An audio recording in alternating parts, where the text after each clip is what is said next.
A ver, este tema es... Chicos, a ver, bajen la voz, porfa, ayúdenme que estoy un poquito delicado. Bajen la voz. Este tema es prácticamente el cierre del curso, ¿okay? En la parte teórica. Antimicóticos y antiparasitarios es un tema que es muy relevante en la realidad nacional, ¿sí? Porque es muy común tener pacientes, grupos poblacionales, sobre todo con falta de saneamiento básico, y ahí están los parásitos, ¿no? Donde no hay una limpieza a nivel de medios básicos como es agua, desagüe, ¿correcto? Están los parásitos habitando. Y por otra parte también los antimicóticos es un grupo de, valga la redundancia, de problemas de salud nacional, también por la falta de higiene, ¿no? Y en ciertas ocasiones la falta de conocimiento. Entonces, importante conocer la farmacología de estos justamente fármacos que son activos frente a los hongos y los parásitos, ¿correcto? Estas dos últimas clases vamos a tocar antimicrobianos parte 5 y 6, ¿sí? Vamos a hablar sobre los fármacos antiparasitarios y antimicóticos. Vamos a tener ahí los mecanismos de acción, clasificación, efectos terapéuticos y efectos adversos más relevantes de este tema. Empezamos por los antiparasitarios, ¿ya? Drogas, fármacos que van de alguna forma a inhibir la producción y la replicación, ¿sí?, de estos organismos, ¿correcto? Y van a de alguna forma cortar la enfermedad que está ocasionando en su huésped. Vamos a tener en primer lugar la clasificación de los parásitos intestinales, ¿sí? Es lo más común. Son infecciones intestinales que pueden producirse por la ingestión de quistes, de protozoos, huevos, larvas, gusanos, o por la penetración de larvas por vía cutánea, transcutánea, vía oral, ¿correcto? ¿Sí? Que principalmente se da por el mal aseo, ¿no? El mal aseo de los alimentos que consumimos.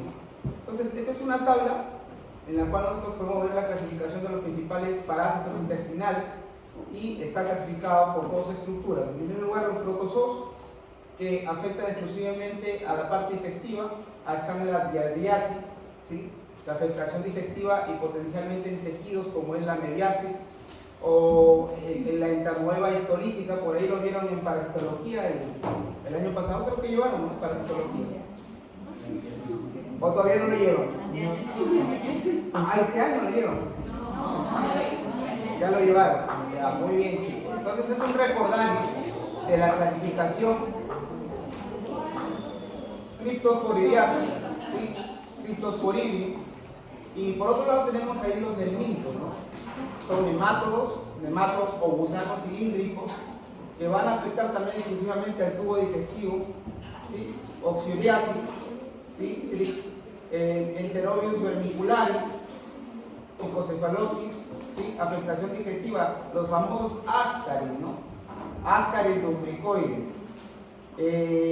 Afectación cutánea también tenemos ahí, ¿sí?, los platelmintos o cetos, gusanos planos, que afectan exclusivamente a la parte digestiva, sin alusión personal, ¿ya? Las teniasis, ¿sí?, la tenia saginata, la tenia solio, posibilidad de infección digestiva, las teniasis, y básicamente todos estos parásitos van a ser contagiosos en la medida que no tengamos un buen aseo, en la medida que no tengamos una buena profilaxis con los alimentos, ¿sí?, que consumimos. El Perú es uno de los países lamentablemente afectados con estas enfermedades, ¿sí?, principalmente la neurocisticercosis, ¿ya?, lo que es los huevecillos que se implantan a nivel de la masa encefálica, y pocos países tienen este problema, ¿ya? Incluso familiares muy cercanos han tenido este problema sin saberlo, y ya cuando la enfermedad estaba tan avanzada que convulsionaba al paciente, no sabían qué pasaba, ¿no?, que un ataque, y ahí estaban los huevos, ¿no? Hay que tener mucho cuidado en dónde consumes tu chanchito, en dónde consumes, porque en la sierra mucho se come el chancho, ¿no?, sobre todo en Cajamarca. Entonces tiene que ser un lugar un lugar con aseo y el chancho tiene que ser un chancho bien criado, comiendo comida, entre comillas, limpia. ¿Ya? Hablamos de todo el Perú en realidad.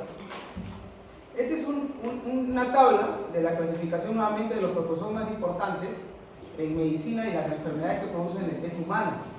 ¿Ya? Están los subtipos, la amebiasis, las características definitorias, ¿no? Los movimientos, la especie de importancia y la enfermedad que produce, ¿no? Es parte de la teoría, ¿no? Los flagelados, ¿sí? Como la diarrea de Ambria, Trichomonas vaginalis, la famosa brujita, ¿no? Que vemos en el microscopio, ¿sí? Leishmaniasis y las enfermedades que producen, ¿no? La diarreasis, la vaginitis por tricomona, que lamentablemente en la población femenina es muy relevante, hay alto porcentaje de esto, ¿verdad, chicos? La leishmaniasis, que se produce principalmente en la sierra del Perú, ¿sí? Y el famoso la tripanosomiasis, ¿no? La enfermedad del sueño, la enfermedad de Chagas, ¿correcto? Que es transmitido por un insecto que se le conoce como titira, ¿sí? Que es muy común a nivel de Sudamérica, ¿ya, chicos? Los ciliados y los esporozoos, ¿no? Y en los esporozoos, importante conocer el género Plasmodium, ¿no? El que va a generar la enfermedad del paludismo o la malaria, que muy está arraigado a la parte centro-sur, sierra del Perú. ¿Sí? Hay bastante paludismo y malaria por ahí, hay que tener mucho cuidado. Y en la selva, obviamente, ni qué decir, ¿no?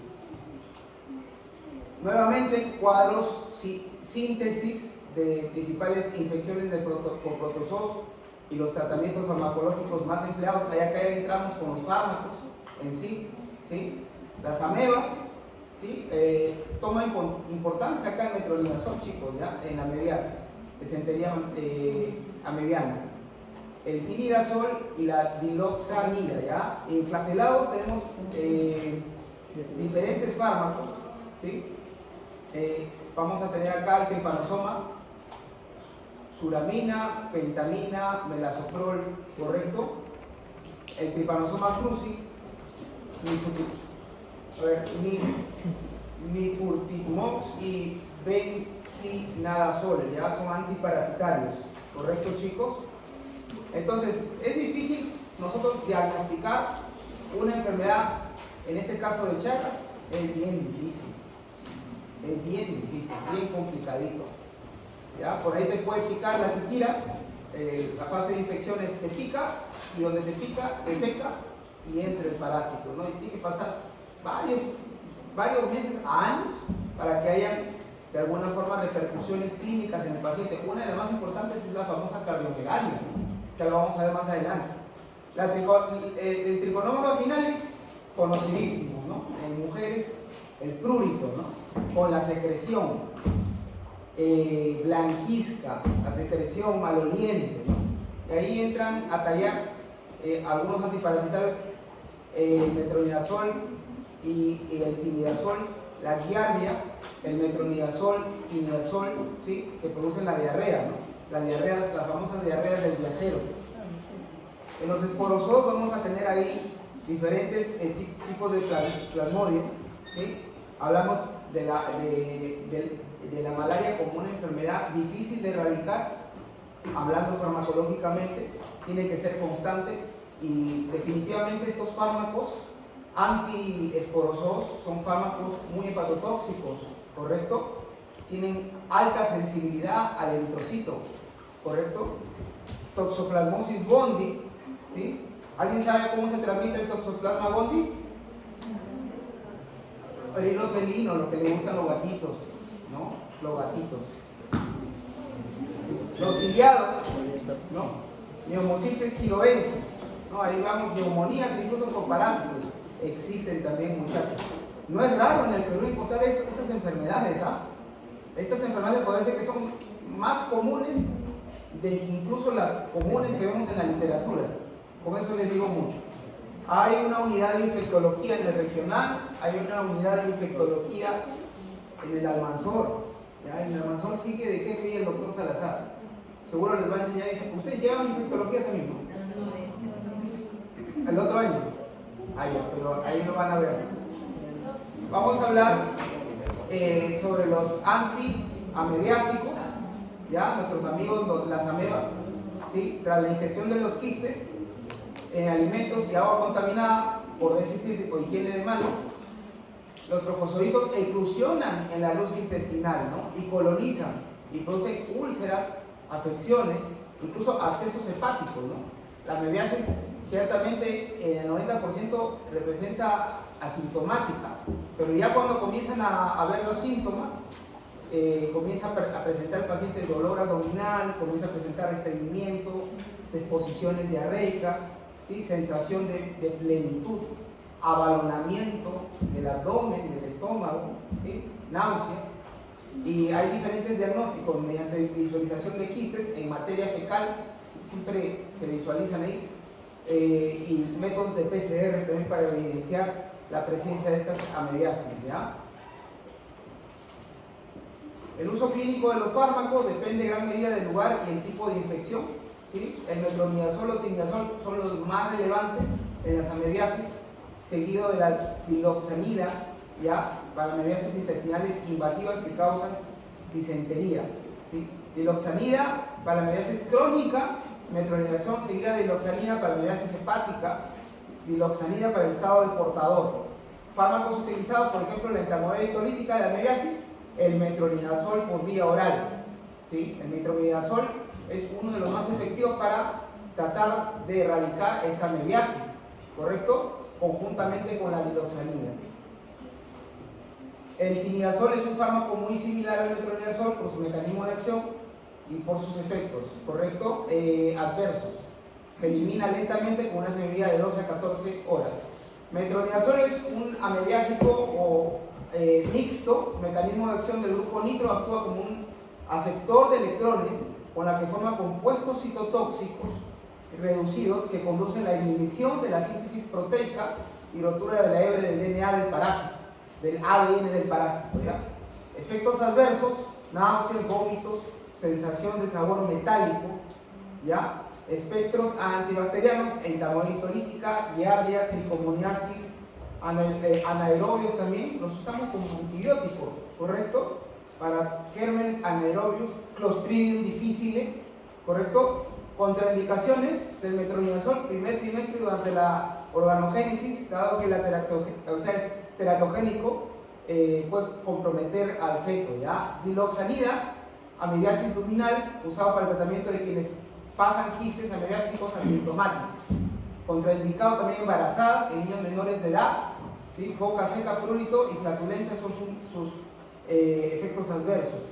Esta es la posología del tratamiento de las enfermedades in situ, ¿sí? Entamoeba histolítica, ¿correcto? Entamoeba histolíticas con colitis amebiana. Acá están los tratamientos vía oral por 10 días, incluso hay tratamientos hasta por 20 días, ¿no? Entonces la entamoeba histolítica, cuando hay un acceso hepático, ¿correcto? Siempre de cajón va a ir el metronidazol, ¿ya? Ahí están las dosis, o el tinidazol. Si no es metronidazol, es tinidazol.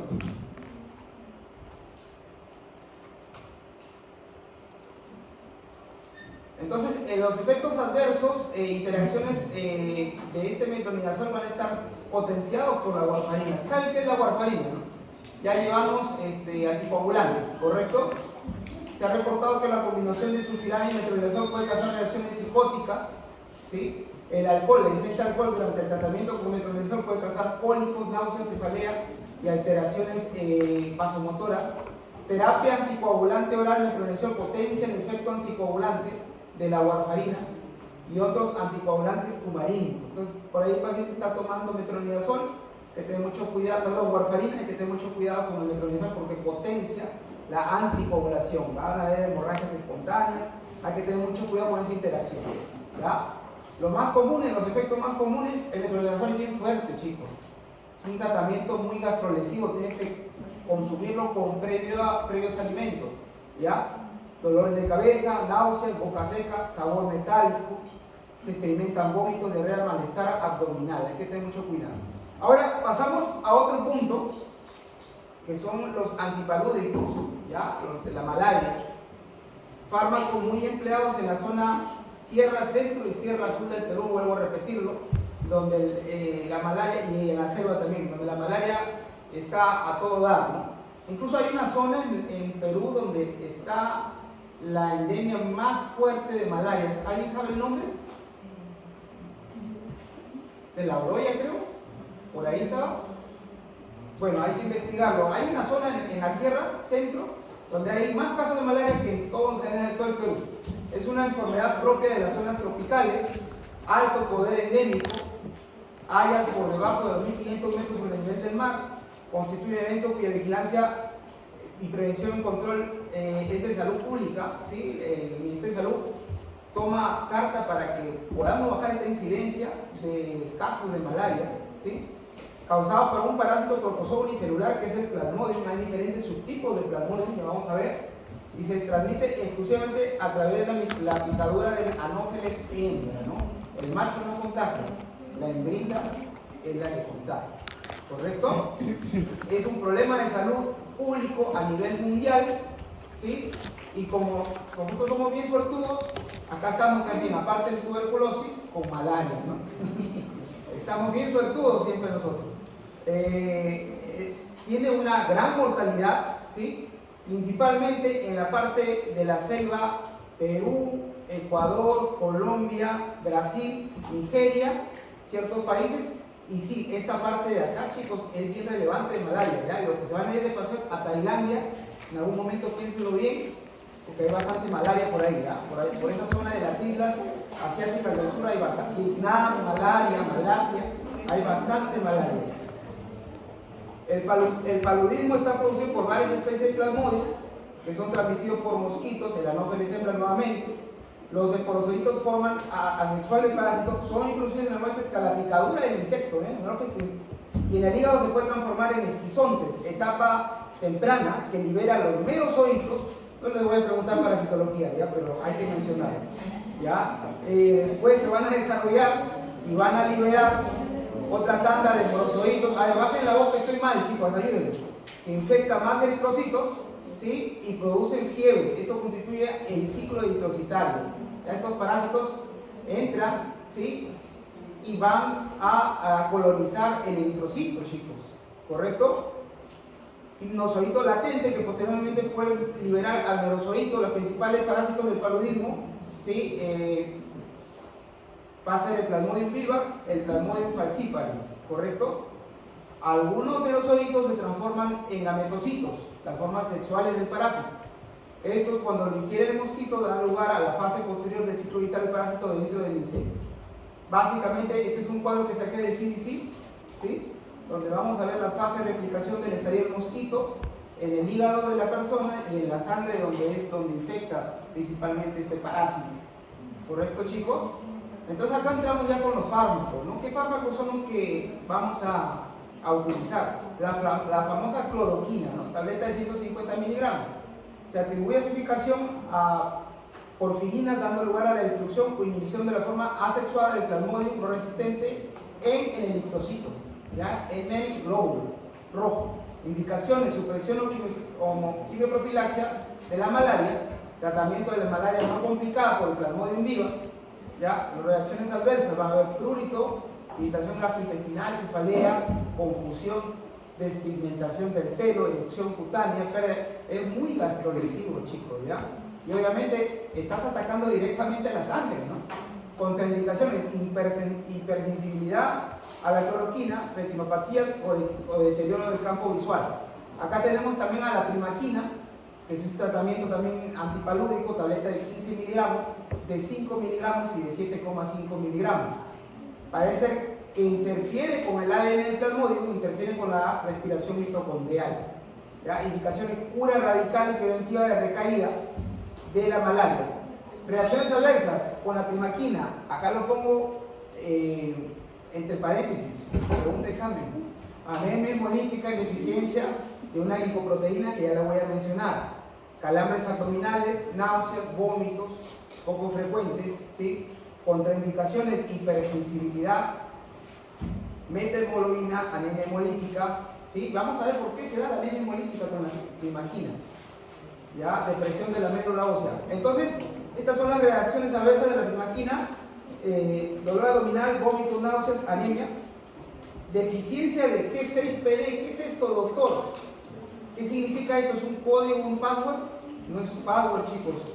Es una glicoproteína que el eritrocito tiene, ya lo vamos a ver para qué sirve, ¿sí? Entonces, granulocitosis, dolor de cabeza, prurito, arritmia puede haber, ya, entre interferencia con la acumulación visual.